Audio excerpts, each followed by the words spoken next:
All right, so I did want to spread this out a little bit. Where's Larry Mosley?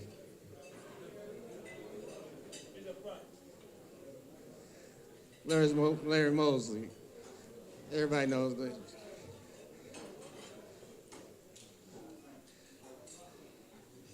Come on up, Larry.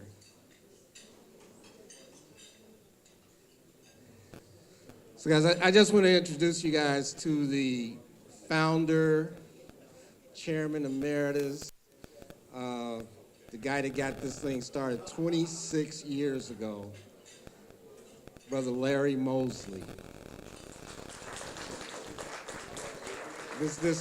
We stand on shoulders, and we stand on this man's shoulders right here. And I would give him the mic. Okay. But I want to tell you what's really special. Gentry, I've always claimed him as my protege, my younger brother, but we were also baptized together. Serious business. But I am so very, very proud of Gentry. The job that he's done after he took over as president of this chapter, there's literally been no one, inclusive of me, that achieved the kind of things that Gentry has in 4 short years. And so, Gentry, my hat's off to you. You announced that the chapter was Chapter of the Year. That had been our dream for almost 15 years together. When Gentry came into the 100, I forced him, literally forced him, to serve on the executive committee, as I did with my other brother over here, Rayford. But the job that Gentry, you have done, I want to give you your flowers now because you definitely deserve it. And believe me, folks, there's, over 100 chapters in the 100 Black Men of America. And for the Las Vegas chapter, young brothers that are in the chapter and older brothers, becoming Chapter of the Year, it's not an easy thing. There are brothers all over this country that really give their hearts and give back. And with our current president, it's another one of my brothers. I met him shortly after I started the chapter here. So for you sponsors, and again, Jerry, you and I go back a long time, but I want to thank you again from the bottom of my heart because it's you that help us make this happen. Thank you. Thank you, brother. Thank you, Brother Moses. Seriously, this man here came in with a vision, and he has supported, and he's not gone. He's here. He's a part of what we do. So I love that guy. Thank you very much. I just want to talk as we continue the program. I want to share with you. There's 3 tenets that we have as 100 Black men, which is to advocate for our youth, advocate for our community, and be a respected voice in the community. And we take that very seriously. We look at how we do things, and that tenet's we've been going by that tenet for years, and it's something that drives us and drives our purpose. It's very important to have purpose as an organization. You'll see on your tables 2 things, 2 QR codes. One QR code has our impact report on it. Now, some of you, I emailed that out to you. You may have gotten it, you may have not. I know how it is with emails and how things can get stopped and they think it's spam and all that. And then the other side is if you would like to make some type of donation to the organization, and that's always welcome. So I wanted to share with you, first of all, I want to play, is the video ready? I want to play a video that was done by Cox about 100 Black men.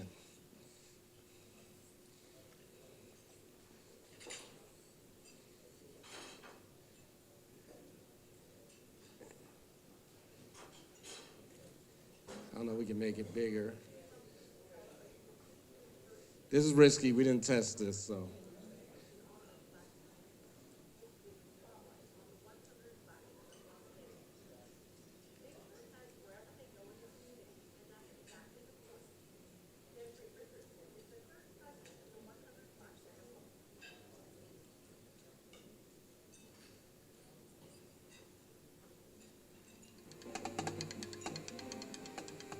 Cox Communications is a company that celebrates inclusion and diversity in our workforce and in our communities. In honor of Black History Month, we're putting the spotlight on the 100 Black Men of Las Vegas. They turn heads wherever they go in the community, and that's exactly the point. Gentry Richardson is the current president of the 100 Black Men of Las Vegas. He stresses the importance of seeing their members sharply dressed in business attire. One of our mottos is what they see is what they'll be. So we want to show our youth, Black men, in a professional type of setting so that they can see that that is something that is possible for them. The biggest need for the community is simply helping develop our children from pre-K all the way through college. Understanding that good grades and staying productive in school is the key to being a productive citizen. When children look at the organization, they see doctors, lawyers, policemen, business professionals, and government leaders. They teach our youth to dream, and according to Arius Douglas, that approach seems to be working. As a young Black man, I feel like other Black men should see that and be like, those are some successful and well-taught and well-rounded young men. We're new, we're transplants to Las Vegas, and I really wanted Ethan to have a sense of connectedness. It was very important to me that he feels a sense of belonging and establishing his identity as a growing young Black man. So I try to look for programs where he can see other people that look like him and be strengthened and feel supported. Starting at the elementary level and continuing through adulthood, the group reaches the youth in Southern Nevada through a variety of programs, which include mentoring, education, health and wellness, economic empowerment, and leadership development. The motto is, they will be what they see. And that's what the 100 Black Men stand for. It's all about creating those opportunities for young people in school through education and really creating that hope and that inspiration. Another important component involves diversity scholarships. Each year, a college-bound high school senior is granted a scholarship thanks to a partnership with Cox Las Vegas. Dr. Elizabeth Glover believes these efforts today will have a lasting impact on tomorrow. I do believe that when our youth have a sense of identity, they're less likely to commit any kind of deviant acts because they have that sense of connectedness to the community. And when you just see the youth and see the kids and the changes that we're making, we have individuals that are members now that were mentees. So when you see that and you see the change that you're making, the generational change that you're making, that's our payment. It makes it all worth it.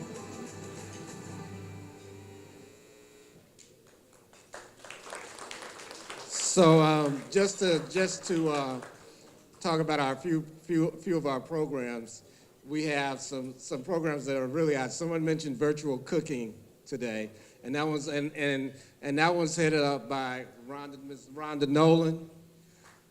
And I got to recognize Rondiva over here. Rhonda, just wave. Okay, Rhonda has been a key part of this organization. She has been key as far as some of the programs we're doing. She has taken virtual cooking to a whole nother level. With virtual cooking, I think now we're up to like 80 families a month on doing virtual cooking, and that doesn't happen without Rhonda. So we had this thing, and we said, hey, let's try this. And next thing we know, it's international. We have folks getting on from New York, on the East Coast. But the other thing that's key about virtual cooking is also where when we do the meals that they're learning how to cook, we provide the ingredients every month to the community for them to get those ingredients so they can go back and cook a meal with their kids. And what we started seeing was that, the kids cooking and moms helping. Next thing you know, you see dads kind of rolling by there. And I had one where he had on full, and Jerry, you're gonna love this. He had on full Crimson Tide gear from the chef's hat to the apron all the way down, and he's in there helping cook. So what we got it where it says, hey, family's about the kitchen and about cooking together, and you get a lot of sharing there. So that's one of the things that's really key about virtual cooking that we do, and we have people waiting to start it back. So we just started it back again last month. So we do that. So that goes every month as far as that program's concerned. And we have celebrity chefs. And if any of you out there, you think you can burn a little bit, let us know, because we'd love to have you be a chef for 40 Kids for the virtual cooking program. Another thing we have is the Thanksgiving with the 100 that we do every year. We're going into our third year. First year we started off with like 1,500 meals, and we got into that because we wanted to get out of the turkey business, because we had the last time they started talking about it was a turkey shortage, and we had to go through all those things to get frozen turkeys, and it came to us. We thought about it, and it was like, how many people really that we're serving even got an oven to do a turkey in, and how many of them even today even know how to make a turkey? So we give out full turkey dinners into the community, and so the first year we gave out 1,500. The next year last year we gave out 3,000 meals in less than 2 hours.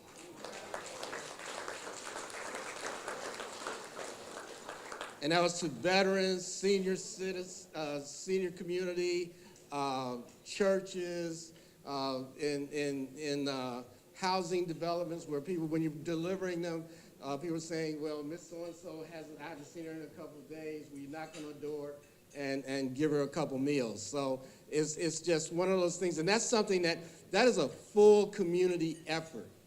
Okay, that's everybody comes together and helps in the community as far as going out, getting that done. So it's really beautiful to see everybody from the community.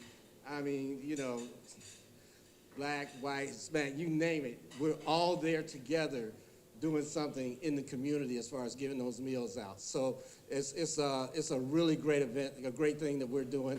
Our goal for this year, what we're going to do is we're giving out 5,000 meals this year.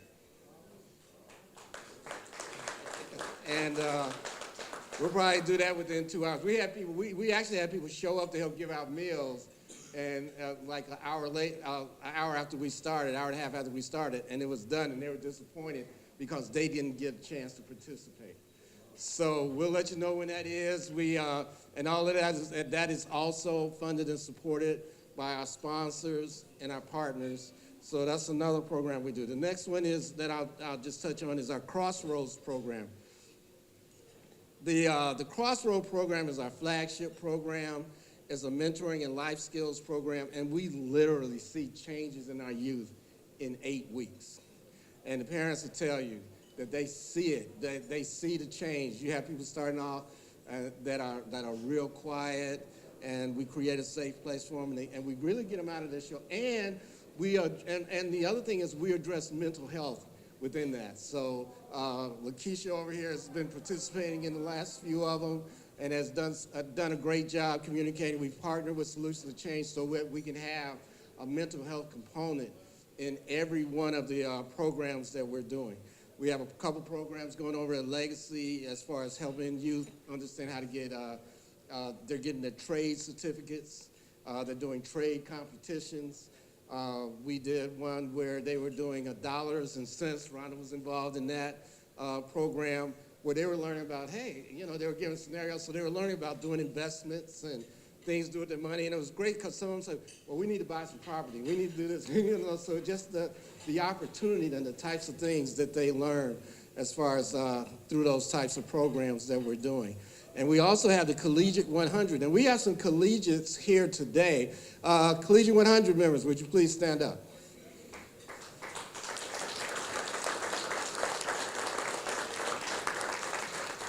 Now, The collegiate, these some bad some bad young people. Some of them are.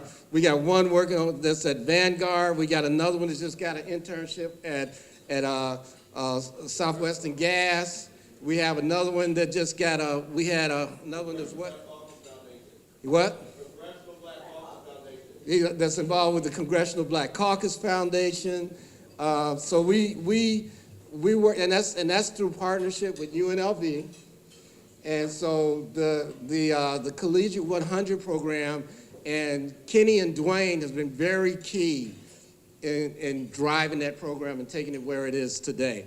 And so we very much appreciate the work that they've put in, the work they've done. We've given them experience, those participants experiences as far as going to Atlanta to our conference. They go to a leadership conference this year in Atlanta. And so it's one of those programs that where we're saying we take it from middle school all the way through college as far as supporting the youth. And what we love is we have youth that are going through our programs multiple times. We got, I think Pharaoh's out here. He's done multiple things in the program. We have many of our youth here right now that have gone through our programs multiple times and different things. So it's not a one and done kind of thing. We even have one that we've mentored that's graduated, and now he's coming in to become a member of the 100. So, so that's how we're looking at it. Kenny was a part of the Collegiate in Atlanta, and he was involved, and now he's and he's one of our leaders in the 100 Black Men. So we're really I'm sharing that with you so you know and understand the type of work that we're doing in the community, so that you know that when you are making a contribution of your time and dollars, that it's going towards something that's going to bring some results. And in closing, I'm just going to share a couple outcomes. And that's just some of them. I mean, we got Junior Investment Club, where we have winners get to meet. We came in third last year. Kirk Richards was involved in that. And then some of them got to go, the winners got to go to New York, go to a Broadway play, meet with executives at Wells Fargo. I mean, these are experiences that you give to a youth that goes a long way later on. And when you catch me, let me tell you my pancake story. That got me going. That changed my life. But anyway, so I'm just going to give you some outcomes, and then we're going to bring some of them up. And you guys know about our scholarship program. We are giving out some scholarships today. So here's some of the outcomes. So we have impacted, this is in 2024, we impacted over 1,500 youth through our programs and special events. We had 100% satisfactory rating from parents and guardians. And y'all know how hard it is to get that. So graduation rate was 72.4%.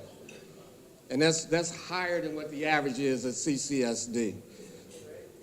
We had a decrease in suspensions and expulsions with our youth, as far as working with them, taking them through anger management types of things, how to interact. We focus on those kinds of things to get them thinking 2-3 steps ahead, because let's just say our Black men are absolutely targeted as far as getting disciplined, getting expelled, suspensions. So we look at those numbers and we do something about it. We talked about meals provided.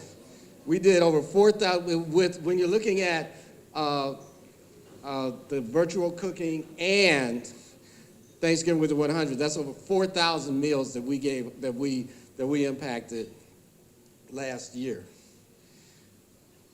We had a 25% increase in financial support last year, and please let's keep that going, because like I said, this climate's a little different, y'all. It's a trip. So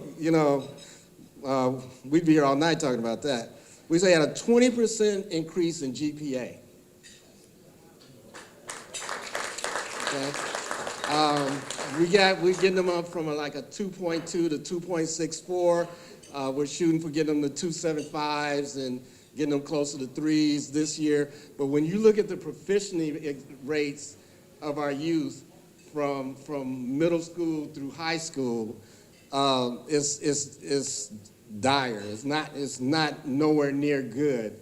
And for us to be able to get them to understand, and we go through how to study, how to do different things to prepare and get these things done. So in Crossroads, which starts this Saturday, we will take them through mental health kinds of things, how to study, how to identify your talents and your skills and where you want to go. Because it might not be college.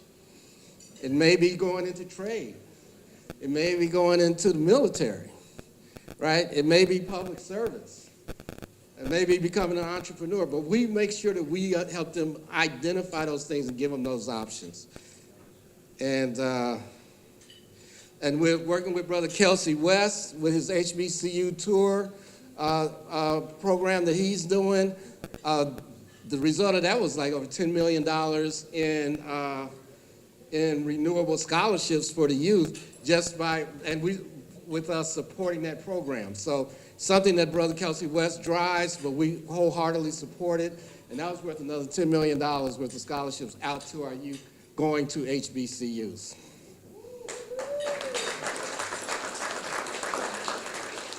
So this year, we just started a Home Builders Institute at Legacy where our youth are getting their certificates. We had something like 4 or 5 programs going on at the same time. 2 of them just finished up. So that's how we continuously have programs going. So we got Home Builders Institute over at Legacy. We're doing STEM Futures partnership with Nevada Partners. That's a learning skills, science, technology, engineering, mathematics, robotics, AI programming, gaming development, all of those things with the partnership with them that's getting done out there. We're going to start Pathways to Public Service in the fall, teaching our youth, getting our youth lined up if they want to go into police force, firemen, doing the medical sides, just working responses and being first responders, because we need that. We're low in that. So we want to introduce them to that and let them know that that's okay. That's a cool thing to do. So we got that doing. So, and then another one we're working on that we will roll out this year is called a program called the Realtist Academy, in partnership with the National Association of Real Estate Brokers, where we're going to work with the youth, help them pass real estate license, help them learn about mortgage financing, inspire them to become brokers, and really understand the importance and the opportunities in real estate. So those are some of the types of things that we've got coming out in addition to what we already have going. So again, we need that support because it's changing lives in a really big way. People, it's interesting how when we talk to people, when they say that Las Vegas is a small market, and I get offended when people say that, because we're a small market with very big people and very important people, and people that having a great impact to our people, the community, and this country. So I challenge people on that. So I ask that we don't look at it that way. We look at it like let's make this what it really is, like one of the main capitals in the nation, as far as what we do with our youth and have them out there representing us nationally. So now, without further ado, let's get some folks up here.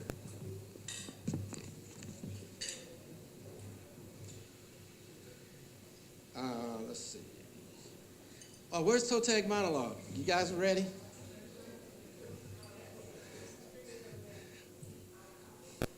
You guys ready? All right, we're going to have, now, let me tell you about Toe Tag Monologue. So, Byron Stringer is the brains, the creator, And actually, Daryl Rayford was one of the ones that introduced us to toe tag monologues. And let me tell you, Daryl is key because he got us also thinking bigger. So I just want to say that what he does is they take our youth, they're actually teaching them how to act, and they're going through real types of things that's happening with our youth, because sometimes we really put our head in the sand about how serious this thing is. One of our chapters in Orange County lost two of their mentees to suicide. And one was just a couple months ago. And let me tell you, when we had our meetings and everything, it tears them up because sometimes they give you, sometimes they kind of show you where you think something, and sometimes you have no idea. You know, and really they say that so what we have here with toe tag monologues is he brings it real. He comes hard with it. He is actually going to also, he's doing toe tag monologues at our national convention. Our chairman was here last year, saw a couple of the vignettes or scenes that he was doing. He said, I need everybody to see what you're doing. And so Byron, come on up.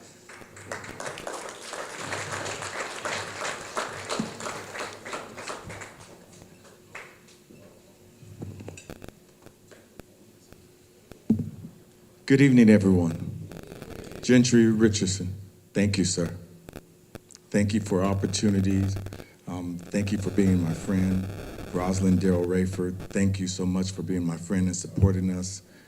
We're here to make a difference. I remember when I hired on in 1985 on the police department. I was the second police cadet class. And I was just so young and excited. I was excited for that opportunity, and I sat in that oral board, and they said, why do you want to be a police cadet with the Las Vegas Metropolitan Police Department? And I said, I want to make a difference. And the same answer that I gave then is the same answer that I give today. I want to make a difference. The room is filled with people tonight, not because the food is delicious and you get free drinks, but because you all want to make a difference, because you want to make an impact.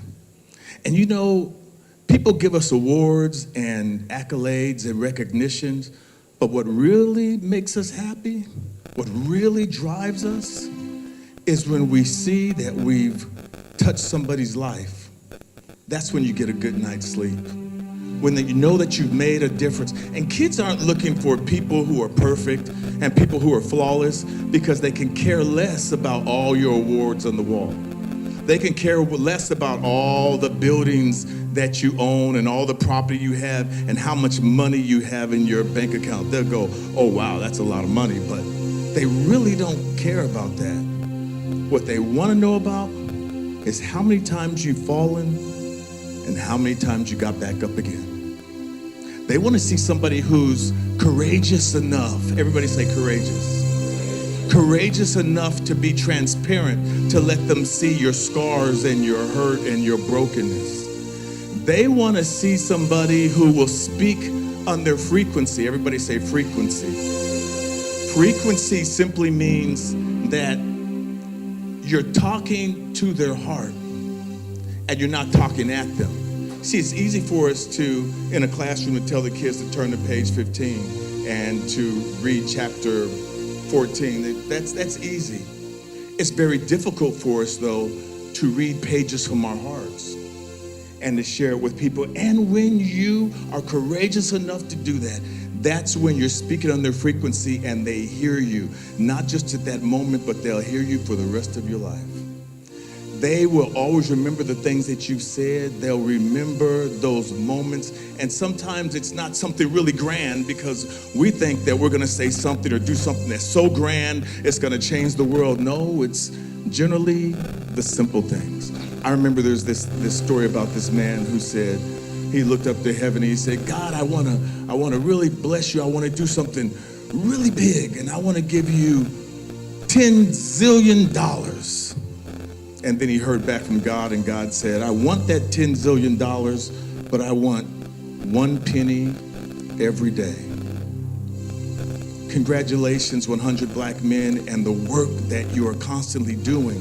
because you're giving small amounts that's feeding them. You know, if you try to feed a baby bird way too much, what are they gonna do? They're gonna spit it up. But if you give them just enough today, and then tomorrow you give them a little bit more, and that's what you're doing. Congratulations, because you're changing lives. Congratulations, because you're saving lives. Congratulations, because years from now, even when we're gone, they'll remember our courageousness to be transparent. You know, police officers are first responders. That means that we're the first ones to show up and generally one of the last ones to leave. And when somebody's lost their life, then they would show up, the coroner would show up and put a toe tag on. And that's when I realized that I had to do something to make a difference. And so I wrote the toe tag monologues. And when I've penned every single one of them, I cried. Because I reached deep. And that's what we gotta do all the time. Sometimes we wanna be shallow. The world is going crazy. We don't have time for shallowness. The world is falling apart. And I'm not talking about like overseas, I'm talking about right here on our own soil. This is not the time for us to be silent. This is the time for us to be courageous, because our children have toe tags on. And you look at it and you'll say, what do you mean toe tags? See, this represents making bad choices. It represents fear, teen suicide, bullying, drug addiction, human trafficking, and the list goes on and on. But our goal is to teach kids how to take this thing off. And not just how to take it off, but how to have the strength to break it off and to keep it off. And then how to have the courage to do what you've taught them to do and to tell somebody else. And that's how you take one little seed today, and 100 years from now, the words that you spoke will still be heard. We have so many monologues, and I'm so grateful that we'll be in New Orleans on the 7th of June presenting the Toe Tag monologues. And there's a young man I'm going to bring up just after who is going to also share. He's going with us also to New Orleans, and he's been with us. How long you been with us, Zaire? For 18 plus years. He was one of the first performers of the Toe Tag monologues at Mojave High School. And I remember we went into that high school and the school district was all nervous. They're like, we don't want you to roll in with the gurney. That's too much for kids. We don't want to see a body bag. A body bag, that's too much for kids. And it wasn't too much. We did 7 shows in 2 days, and kids were ditching class to come back. They were sitting all on the floor, lining up on the wall, because they wanted to hear the words of the Toe Tag monologues. I'm so grateful that I had enough mentors and leaders and heroes in my life that said, be courageous, be transparent, and change a life.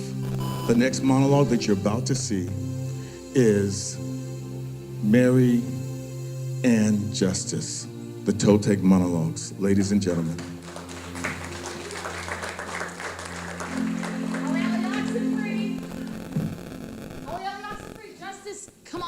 Play anymore. I'm tired. Dang. Justice, did you draw another smiley face on the wall? What did I tell you about that? You know I gotta clean that up. Justice, you're in trouble. Have you ever played hide and seek? It's all my little sister likes to play. And honestly, I know where she is. I just pretend I don't see her. I look around a little bit, and then I yell out, "Ollie, Ollie, oxen free." That means you're safe, you can come out. You know, she still believes in the Tooth Fairy and the Easter Bunny. But please don't say nothing. Her life's been hard enough as it is. She don't need no more letdowns. I think I was like 8 or 9 at the time. Mom just had Justice, and she was the littlest thing I'd ever seen. Mom said I had to be a good big sister and watch her. So there I was, alone, with an infant, in a crack house, no bottle, no food. It wasn't that bad at first. I mean, 1 or 2 days at a time. And I mean, I learned how to dig back through the trash. And I found a lot of good stuff. I mean, people throw away a lot of good stuff, half-eaten sandwiches, fruits, vegetables, kids. I waited right where she told me. I swear, She said she was coming right back. She said that she loved me, that she loved us. Look, my little sister, she wouldn't stop crying. She was sick, and that's how the cops found us. They found us hiding in this back of this cabinet, and the cop, he reached out his hand for me. He said, "What's your name?" I was scared. I mean, Mama always ran from the police. I thought he was gonna take us to jail. It said, "My name is Maria." He said, "Where are your parents?" I held my sister close. I said, "It's just us, just us, just us, just us." You know, that's how Justice got her name. You see, the police officer thought that I was saying my sister's name, but I was saying it's just us. Mama didn't give her a name, but she got one that day. Justice. Just us. Foster care, it's not that bad. It's not the problem. I'm always sad. Kids at school say I'm emo. What do they know? They don't know me. They're not my friends. I only had one friend and he left me. I told Chris everything about me. He just broke up with me for another girl. I'm done. I just wish there was a reset button for life, because mine is just, it's messed up. Game over.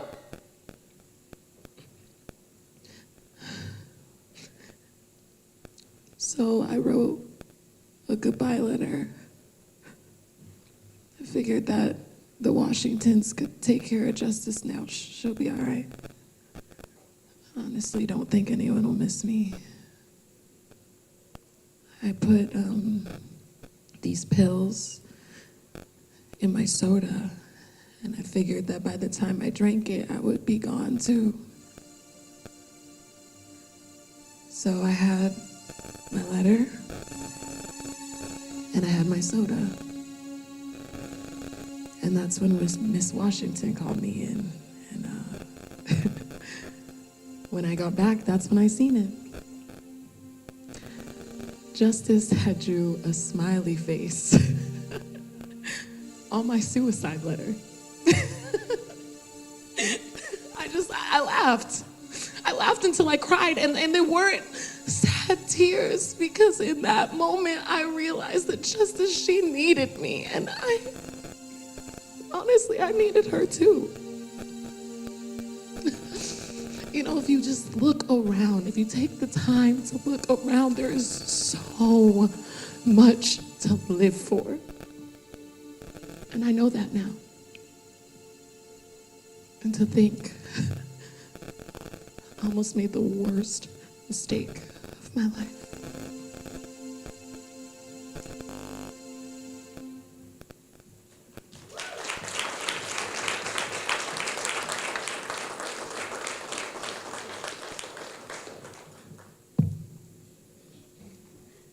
You're not gonna find me. Hi, my name is Justice. I really like the game hide and seek, and I'm the best at hiding because I can hide in all the small spaces. That's why I never want to grow up. Grown-ups can't hide in all the good places. Their feet are too big. My teacher, Miss Guzman, she said that me, am the smartest kid in my class. I know how to write my first name. And get this, first and last name. I know. It's a big deal. You know, I really want to learn how to read like my older sister.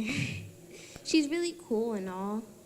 And, you know, Maria, she also knows how to write in cursive too. So why not learn just like her?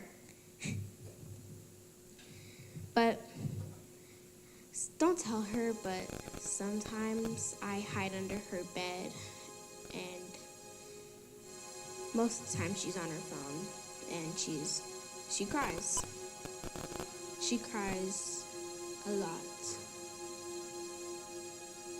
And my teacher, Miss Guzman, she writes big smiley faces out on the board every day at school. And that gave me the great idea to just, start making smiley faces and drawing them everywhere.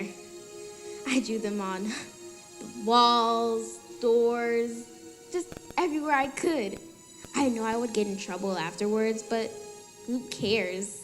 Anything to see Maria happy.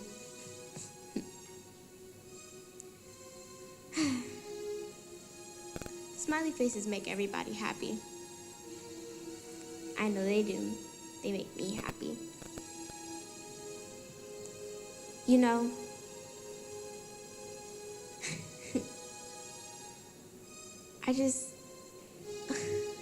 once I saw Maria and she was crying really bad.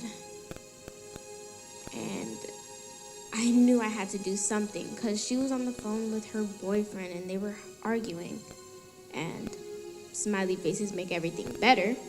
So I drew some on this paper that she wrote on her desk.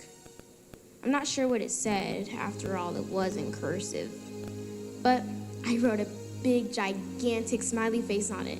And then some of the smile on the face kind of got smudged. But it's okay. She cried on the paper, after all. It's not her fault. I heard her coming back to the room, so I quickly hid in my special spot. I love Maria. She's the best, amazingest older sister in the whole wide world. So I hid in a special spot before she came back in. You know, do you think she'll be mad when she realizes I drank her soda?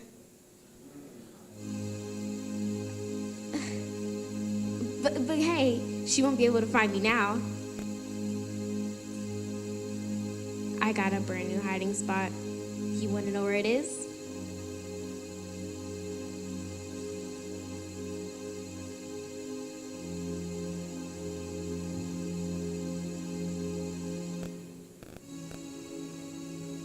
Ollie, Ollie, oxen free. Ollie, Ollie, oxen free. Justice, where are you? Justice, please, where are you? Ollie, Ollie, just please. Justice, please.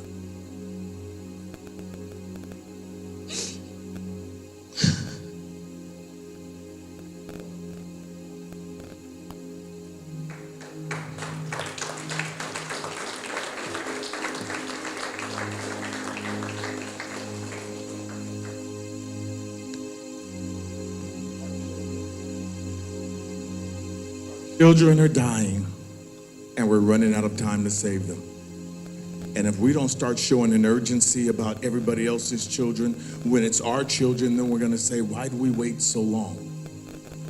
I'd like to introduce you to a friend of mine named Zaire White. Zaire, tell us about yourself, young man. Hello, everybody.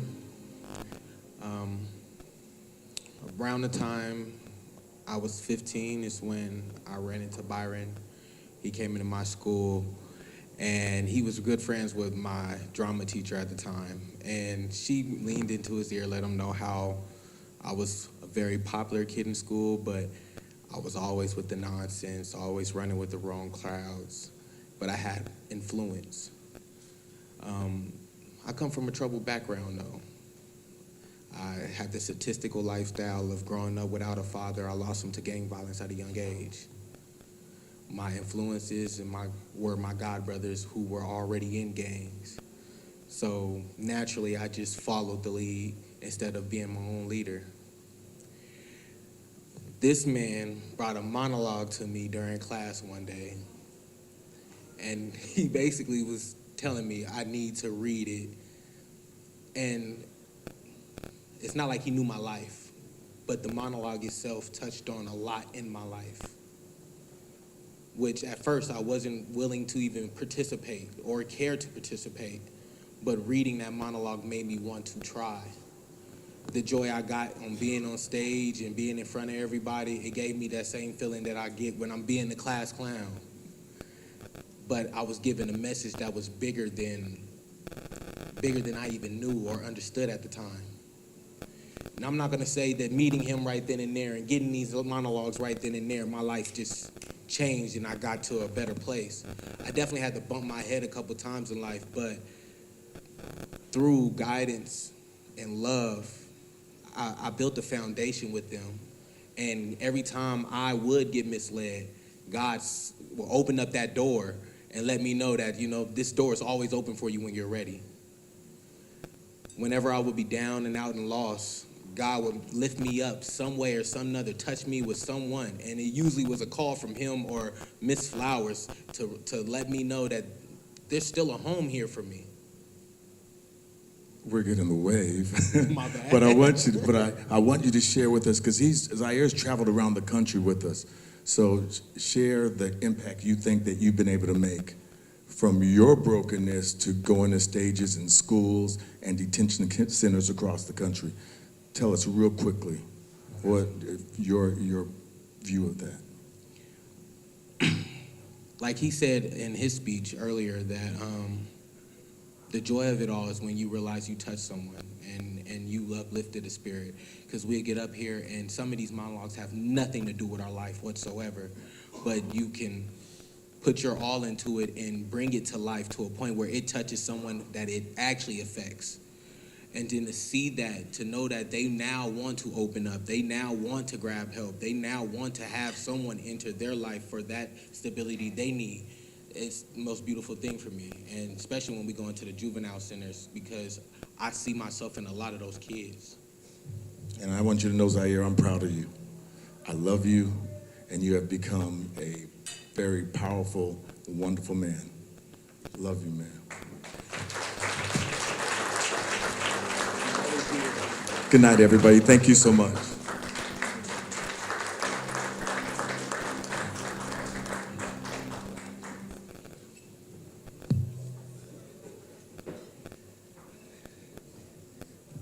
So there's a message that we're also in the Crossroad program. We'll have a couple of those that our youth can experience, and because it's real world. So now we're going to do some testimonials. So I'm going to start off with this is important because it's bringing people up to really that have really experienced our programs, and so we're going to start off with Farrell. Come on up. So Farrell has been through numerous programs with us. I tell you, some of these kids are blowing me away because they're like this big. You see that guy over there, the Stevie Wonder? So yeah, he's one of them too. So Farrell's he won junior investment. He got to go to New York, so he's good.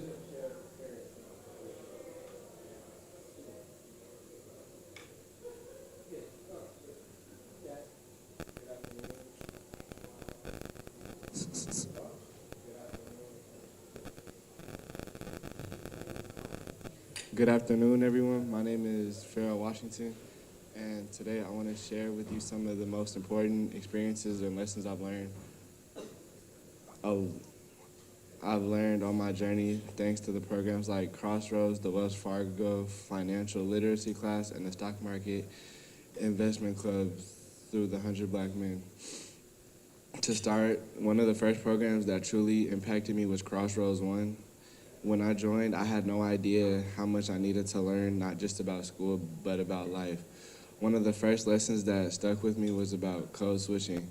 They taught us about how important it was to adjust the way that we speak, depending on where we were and who we are with. And they didn't just explain it, they gave us real life examples that made it click.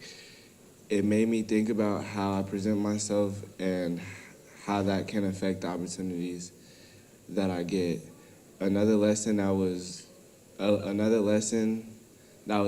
very powerful to me was watch the company that you keep. At first, I didn't realize how much that mattered, but once I started surrounding myself with people who were focused and driven, everything started to change. I went from hanging around people that skipped class and failed tests and didn't care to being someone who's focused on school.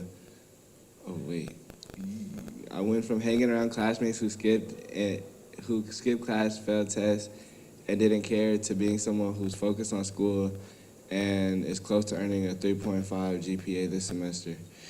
That shift alone has made a major difference in my life. Then after I took the Crossroads one, I found out about the Wells Fargo class. And when I tell you, that was my first real introduction to money and how it works and how I can make it work for me. I still remember Miss Rhonda saying, "You'll get $200 at the end of the class." And as a freshman in high school, all I heard was free money, and I was already planning how to spend it. But within a few weeks, reality hit. We started learning about budgeting and taxes, and I realized $200 really doesn't go as far as I thought it would. That class didn't just teach me how to spend money, but it taught me how to spend it wisely. We also learned the difference between checking accounts and savings accounts. I found out that savings accounts earn a little interest and are great for setting money aside for the future, while checking accounts are meant for daily spending and usually don't earn interest. Learning those basics showed me that managing money takes discipline and planning. After that, I got the chance to dive into the world of investing through the stock market program. And about 2 years ago, I decided to give it a shot, thinking maybe I could even turn it into a career. And before I knew it, I was learning about stock sectors, and I was watching the news daily. And when I first started out, I didn't think I would be watching the news at all. And at a young age, I was like, I could never see myself doing that. And honestly, that was probably the best thing that I could have done. Our team had some ups and our downs, and we ended up making a profit of $16,000 for our first year, and we placed second.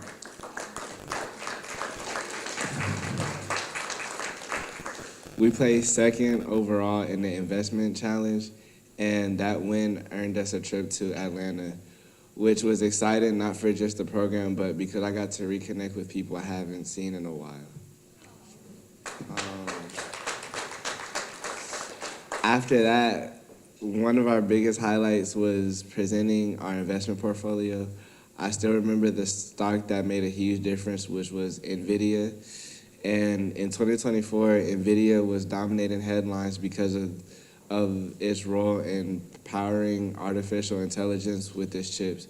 But we also discussed the risks, like its high valuation and the hype around AI, government regulations and competition from AMD and Intel, and the tension between US and China. That experience reminded me big opportunities usually come with big risks. Our hard work paid off. We placed third in the national presentations, which earned us a trip to New York City. Visiting New York was unforgettable. We saw MJ the musical on Broadway. We visited the Statue of Liberty and stood at the memorial where the Twin Towers once stood. But the moment that stuck with me most was visiting the New York Stock Exchange. I remember just looking around, trying to take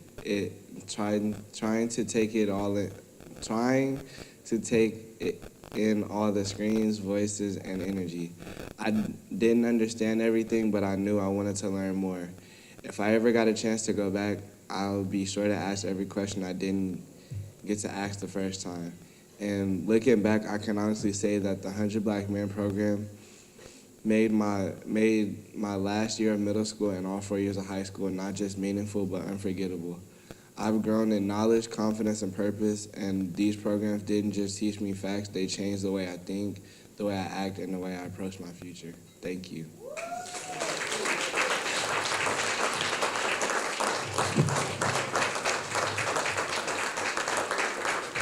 Wow.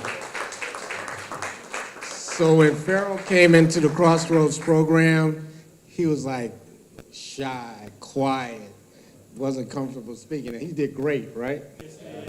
And Clarence helps. Clarence is a part of the whole Crossroads program. We do it every Saturday, y'all. So, but it was like he won the presentation competition after 8 weeks, and then it was just on from there.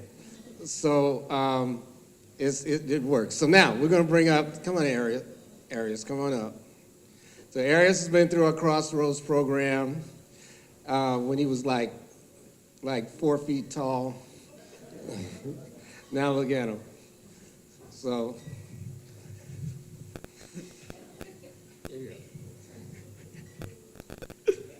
Hello, everyone. How's everyone doing? My name is Arius Douglas, and it brings me great joy to talk about the Crossroads program. The Crossroads program helped me to really build a sense of confidence and integrity, because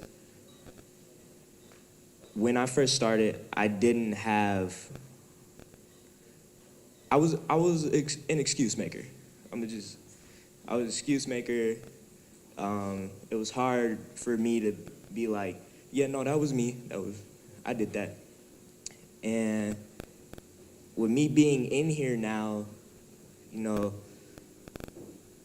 I wouldn't say I'm the greatest at it, because being in here and just learning from myself, just because you think you learn from the mistakes that you make in the past doesn't mean you can make more. So I would say that being in this program has helped me become really just a mold and a better person that I can be.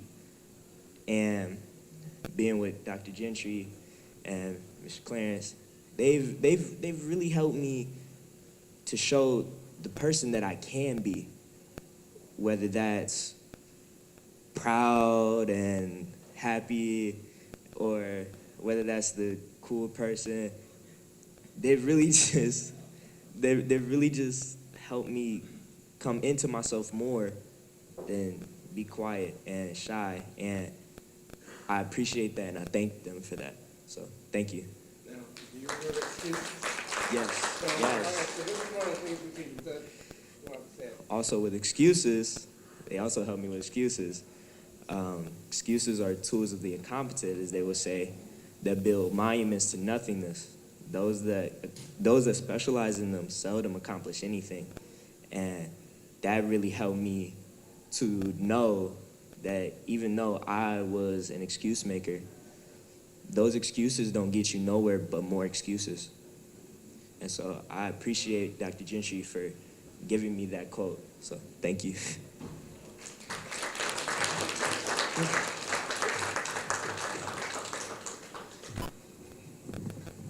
Dude was 4 feet tall, that's for real. So, okay, Dante Ford. So we can now start here. A few years you'll see, but Dante Ford is part of our Crossroads program.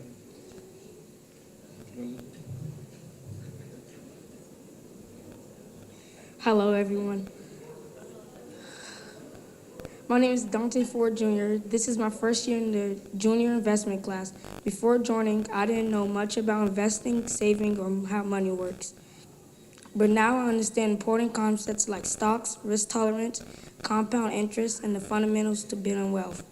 An example is stocks. Stocks are small pieces of a company that you can buy to own part of it and make money if the company does well. Another example is risk tolerance. Risk tolerance is how much money you are okay with possibly losing when you invest. We've learned how to make smart financial decisions and how it's important to start building wealth early. What I enjoyed the most was actually seeing how investing can work, watching how money can grow over time, and working with others and competing.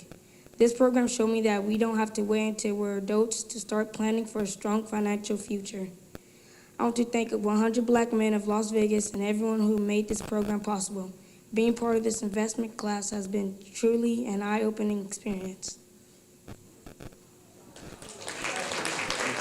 job. Yeah, we got two more. Skylar, you want to come up represent the collegiate?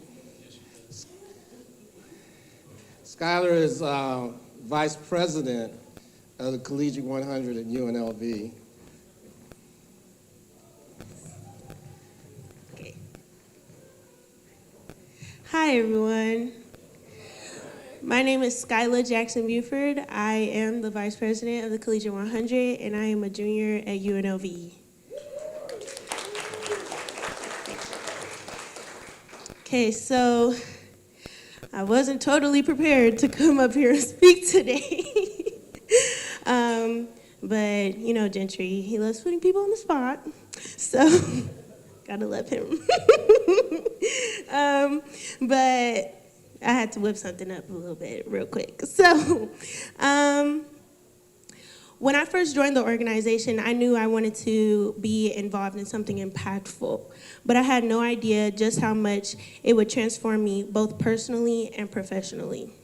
Professionally, being in this leadership position has taught me how to lead with confidence, how to organize events that actually make a difference, and how to collaborate with people from all walks of life. I've gained skills in communication, planning, problem solving, you name it. And those are things I'll carry with me long after college. But one of the biggest ways Collegiate 100 has helped me grow is by pushing me out of my box when it comes to public speaking.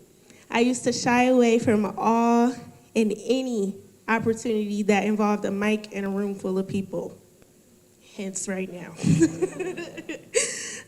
So now, whether I'm presenting to a classroom, talking to a community partner, or giving a speech like this with no warning, thank you, Gentry. I've learned to embrace my voice and speak with purpose. Serving as vice president has reminded me that leadership isn't just about having a title. It's about showing up, being stretched, and growing through the process. I'm grateful for this journey and for the people who keep me on my toes. Thank you so much for the continued opportunity to grow so that I can reach back and also be impactful to others. Thank you. Good job, good job. She learned that you got to stay ready. The last testimonial is from a parent, Dr. Liz.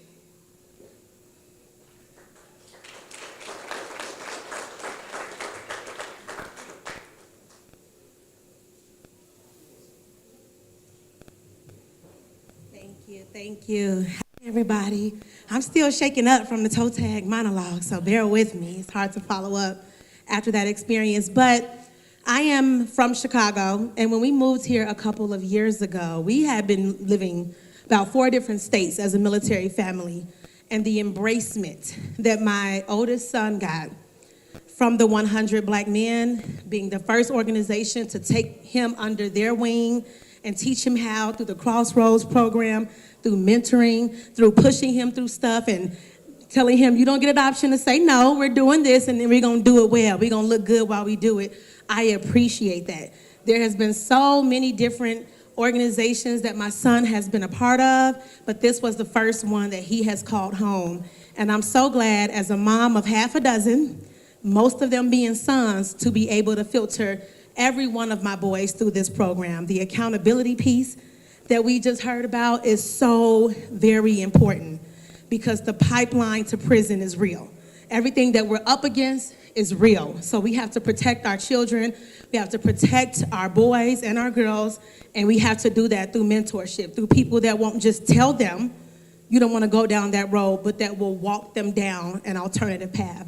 So I'm grateful for the opportunity, and as not only a mom, but a community activist, I can't tell you how many times people have asked me, what organization should I get involved with, or how can I get my kids some mentorship? So from boys all the way to men, I've had people that said, put me in touch. I need to meet Gentry. I need to meet Martin. I need to meet Dwayne, people that have come up asking to be a part. And not only has the organization extended themselves to my son, but they've also extended themselves to us, the National Coalition of 100 Black Women in Partnership. So I thank you to our current president. Thank you for being a part of that. Thank you for being open to community. And when Mr. Gentry spoke about suspension and expulsion, that's my arena. I go and fight those cases for kids all throughout the valley with the experience that I first got through my own kids. And so I want to just open the door for the 100 Black men to support us in doing that work, to allow me to support you in doing that work, so we can continue to pull our babies out of that pipeline, my own and every single one that looks just like them. Thank you. Thank you, thank you. So we got two more things. So we're gonna do scholarships, and then we're gonna do the awards. So we're finishing up here. So, Kirk. Oh, okay. Kirk, can you come? Good evening, everyone. My name is Kirk Richards. I'm VP of Internal for the 100 Black Men of Las Vegas Incorporated. I'm Cottrell. I am the Director of Communications and one of the campus advisors for the Collegiate 100. I'm also co-chair of the scholarship committee. I also am the lead instructor for the Youth Investment Club. I'm very proud of my folks. But would like to call a couple folks up here. And right before I do that, I know that for myself, I see myself in a lot of these young people coming out of high school. I knew I had to go somewhere, because my parents were basically, you going to college or you're getting up out my house. And that was basically it. And so as an immigrant, growing up in Miami, coming from Jamaica, that was your choice. And so, but I didn't know what I wanted to do. I didn't know what I was gonna do, didn't know where I was gonna go. But did end up getting a scholarship, something to just kind of kick me along, get me going. And here I am now, where I am the first vice president, associate market manager for Morgan Stanley. So I help to run Central California and Las Vegas. So that's 90 financial advisors. We probably run about a good 90 million in revenue and blah, blah, blah, right? That little seed that was planted in my head that you're going, and we're gonna figure it out afterwards. So that's what I'm really passionate about. That's why I'm really proud to be a part of the co-chair of the scholarship committee. And so with that, I would like to call a couple folks up to the stage. They know they're coming up. Some of them don't know they're coming up. And that's what I like. So would Skylar come on up, please?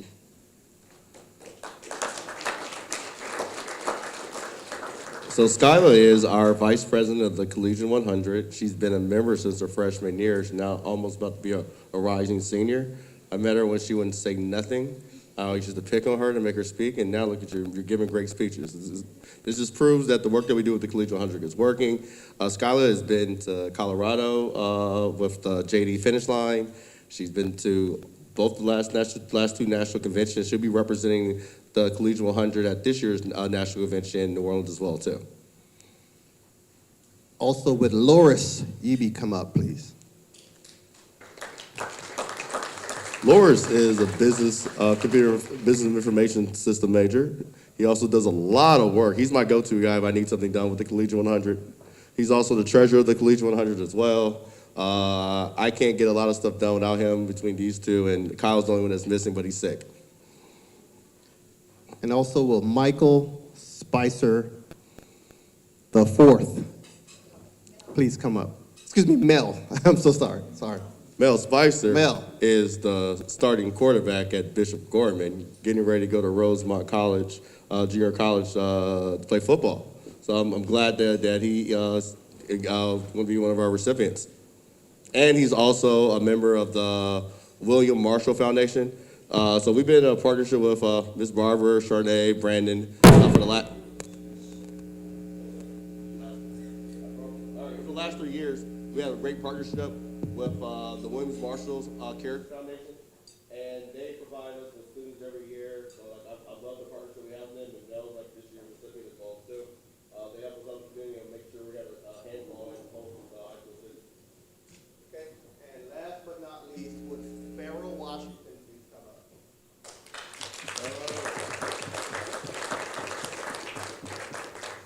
Now, Farrell is near and dear to my heart. I see a lot of myself in him, and that's why I always like to give him a hard time. And I'm always calling his mama. He'll call me and say, "Did you call my mama?" I say, "Yeah, I did. I called your mama," right? And I'm very happy to do that. So with that, I would like to announce that we're going to be awarding you all a scholarship from the 100 Black Men of Las Vegas Incorporated in the amount of $5,000 each, okay? So very, very proud of you all. I know that you're going to go forward, continue to go forward, and also pay it back. But then just understand that now you've got that kick in the right direction. You're going to continue to do great things. Yeah, so I'll echo on that. So I went to Morehouse College, 2002. I'm from Atlanta, Georgia. The 100 Black Men of Atlanta gave me a scholarship to go to Morehouse. I think it was like $1,000 back then. Now I am 23 years later. I have the opportunity now to be the guy that helps give out scholarships to each one of your students. And that's why it's important. You got to pay it forward. You got to keep looking out for the next generation. Just how Larry is helping me get in there. I feel like Larry gave me like, "Kenny, you need to join the 100 Black Men." I came out here and I was like, all right, now I feel like I'm continuing Larry's legacy, Gentry's legacy by seeing what's helping y'all out. All right, thank you all so much. And let's give them another warm round of applause.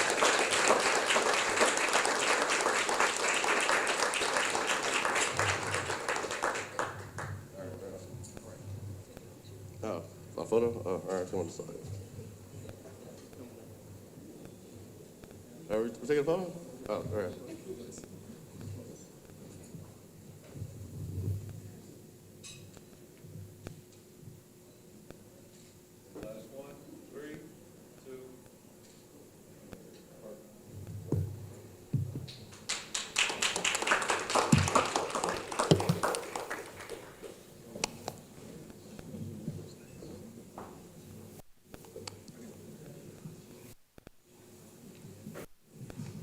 Okay, so now, and we just wanted to recognize some key people that have always really just been with us, and man, we wouldn't be here today if not for some of these people. So we want to give out some awards to really show how much we appreciate you and what you mean to us. So the first award we're going to do is the Appreciation Award, and we want to give that to Joseph and Marie Rice Scott. Come on up. These guys, they've been with us since day one. You can just rely on them. They're always with us, and so.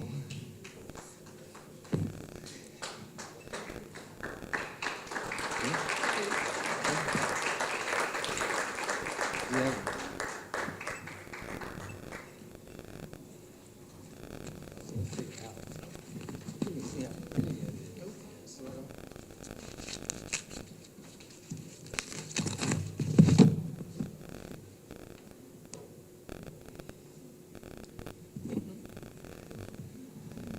So this is just thank you for your commitment and what you've done in the community in support of 100 Black Men. Thank you.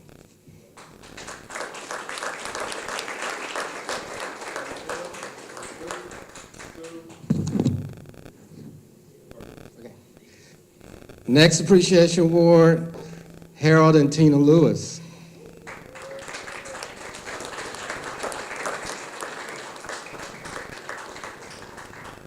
Again, they've been with us since day one.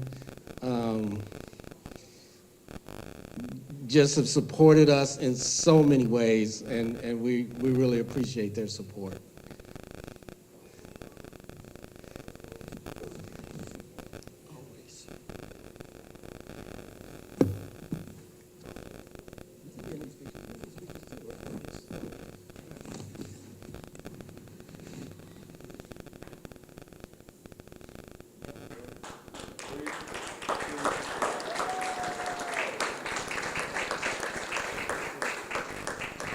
And, we do have a community partner award that we're giving to the city of North Las Vegas.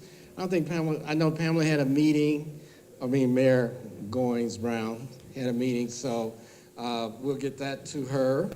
Let's give the city of North Las Vegas a hand for their support.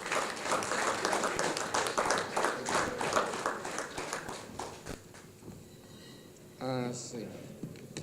Now,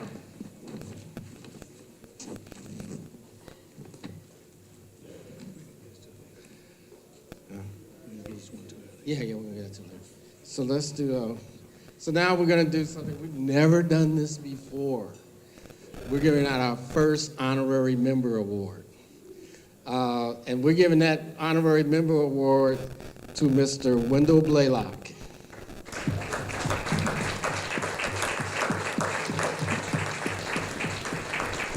And I tell you, see what a partner.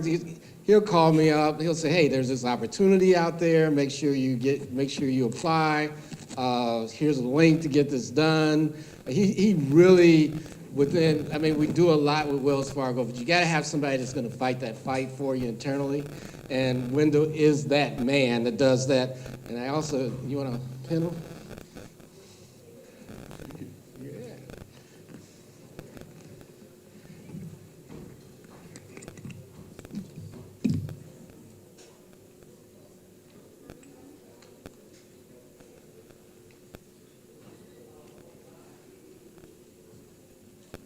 Well, that goes well with the Wells Fargo right there. And the next award, we'll take a picture.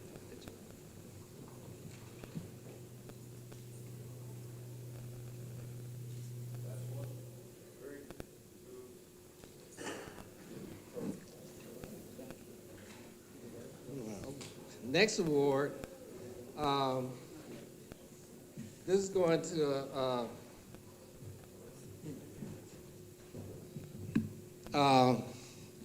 I would say he's more than a colleague. I consider him a friend. We talk about family. Another guy that I can rely on. We have this award. It is called the Sponsor Elite. And this goes to Southwest Gas and Brother Courtney Moore. Internships, just supporting the support that he provides into the community. And how long we go back? Maybe 10 years. We go back a ways. So thank you very much.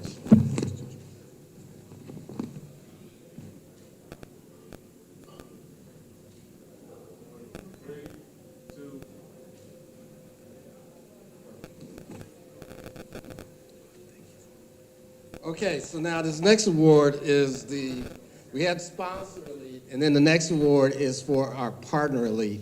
And this is going to an organization that really, they've been there for us and they really don't have to be. And so, is Napoleon there? Okay, yeah, so this organization has really, with their support, has enabled us to go to the next level. They have supported this organization, supported our programs, and I'll tell you, these scholarships that we're giving out, a lot of stuff we're doing, they're a big part as far as making that happen. And that award goes to the Las Vegas Sands Corporation, and Mr. Napoleon McCallum is accepting, who also does that fight for us behind the scenes, and we know that and understand that. So he's always been there for us also.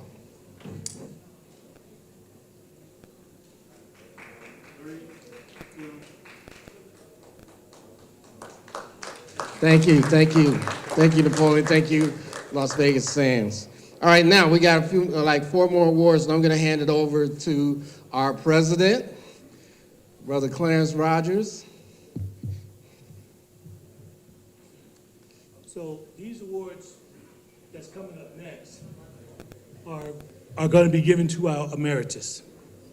Our emeritus are the foundational rocks that we stand on in this chapter. Without them, we would not have a vision or a path forward. So our first award that I would like to call up will be our founder emeritus, Brother Larry Mosley.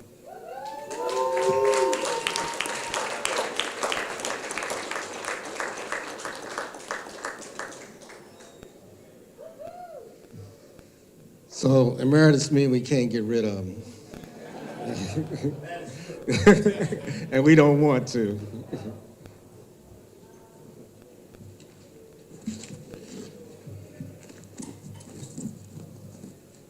So Brother Larry, he's the founding president of our chapter.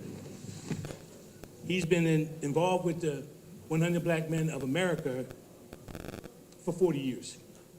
He's been a member of the Sacramento chapter, the DC chapter, the Baltimore chapter, Las Vegas, and he's been a board member on the national board.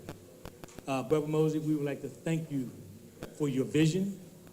We'd like to thank you for your leadership, and we would like to thank you from the bottom of our heart for all the things that you have done for this chapter and the things that you continue to do. Thank you very much. Thank you, Mr. President.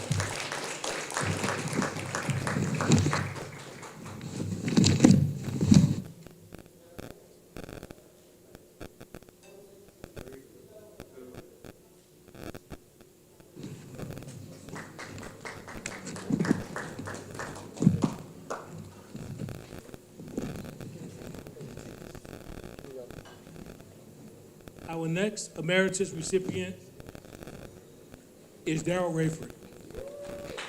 He's been with the chapter 9 years. He was our chief financial officer, and he brought the organization to our finances. He kept our books great, and we are standing on the shoulder of a giant. And we thank you, brother.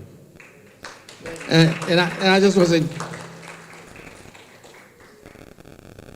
Daryl, so you know, there's not much filter when it comes to Daryl, but you show it, brother. But I'll just say this: Daryl was the one that said, "Why are we talking about this? We need to become $1 million organization," and we all went, "That's a good idea." And so we started thinking big, and it's very important, and he's a key part of that. So that's my president. Thank you.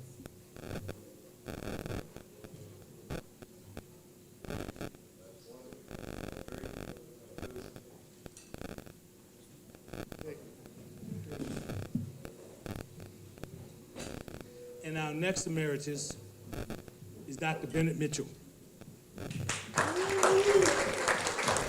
Dr. Mitchell has been a part of our organization for 20 years. He has led our Health and Wellness Committee, and you would have seen him at all the health and wellness events around the city. He has over 55 years in medical practice. And we'd like to thank you, Dr. Mitchell, for overseeing our health and wellness of our youth, our men, and the community. Without you, I truly believe that the health and wellness in the community would be lesser than what it is today. Thank you very much. And I just want to say that Dr. Mitchell, with Dr. Mitchell, we saved lives during the whole pandemic, because he was key as far as being out there. He was out there with us, making sure that we were, literally having to convince, we had to pay people to get their vaccinations. And so, I'll just be real quick. When we start saying we're giving you gift cards, they start bringing their kids, their grandkids, because before nobody was showing up, so we figured it out. But he was right there with us, leading that charge.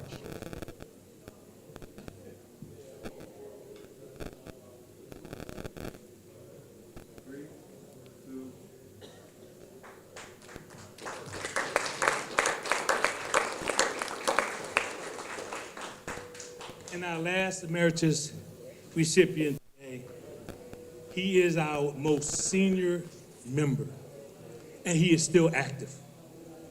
Brother Ray Wilkinson. Brother Wilkinson joined the first chapter in Milwaukee in 2000. He moved to Las Vegas in 2004. He helped start the 100 Academy. He's been on 3 boards with the 100 in Las Vegas. He was instrumental in being on the board for the United Way Committee and helped us be a part of that donation process.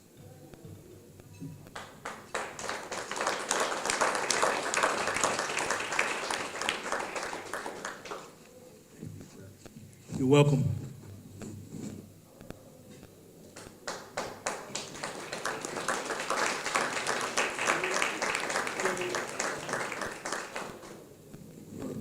So being an emeritus winner, all our emeritus, your dues will be paid by the chapter every year from now on. Yeah.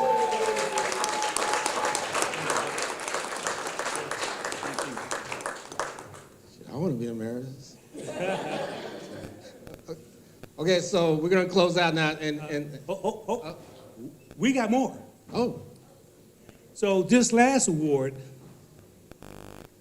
this is the first time that this award is being given. This award goes to the person who stands in the gap and be a hedge. Brother Gentry Richardson is the recipient of the Standing in the Gap Award. Oh, wow, thank you. Yes. So in our crossroad class, Brother Richardson always says to the mentees, every day you get a chance and you get a choice. So Brother Richardson, he stands in the gap because he had a chance and then he makes a choice to stand then. And Thank brother, you. I want to honor you with the first President Standing in the Gap Award. Wow. Thank you for your service. Thank you so much. Thank you so much.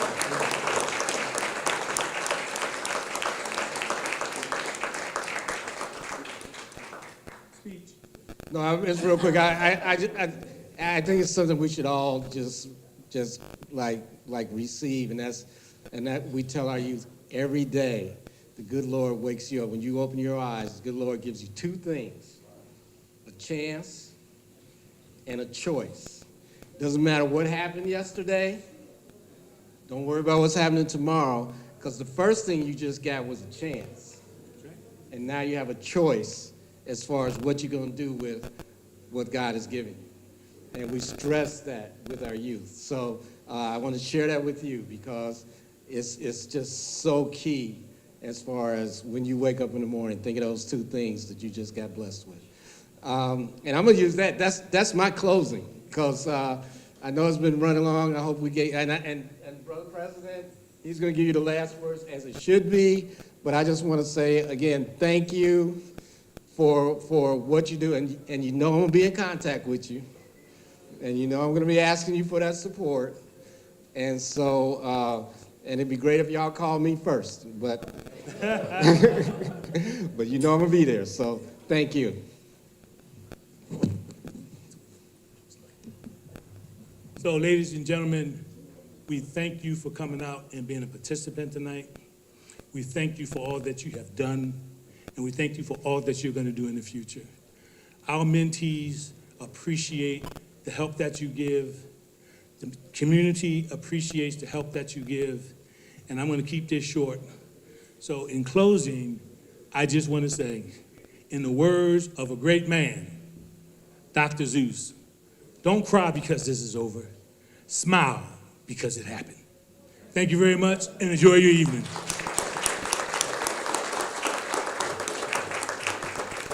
I know if you haven't had that dessert, there's dessert out there, and mingle a little bit. Don't worry, Golden State already lost, so